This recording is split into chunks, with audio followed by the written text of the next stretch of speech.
अनुस्वारस्यान्त्यरूपं गन्तुरुत्तररूपं नादसन्धानं सगुम्बिकासन्धिं शैशागणेशविद्यां गणगर्सिं निचित्रगायत्री छन्दां श्रीमहागणपतये नमः।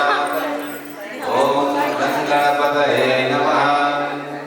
एकदन्ताय विद्महे वक्रतुण्डाय धीमहि तन्नो दन्ति प्रचोदयात्।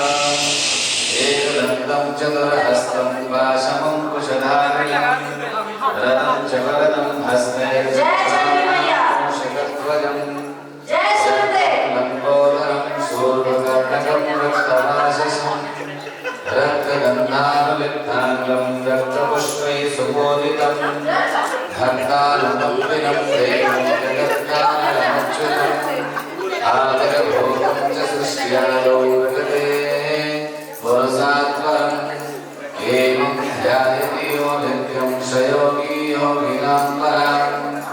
ॐ नमो नागपतये नमो गणपतये नमः प्रमदपतये नमस्ते अस्तु लम्बोदराय एकदन्ताय विघ्नविनाशने शिवसुताय श्रीवरनमोऽर्तये नमः।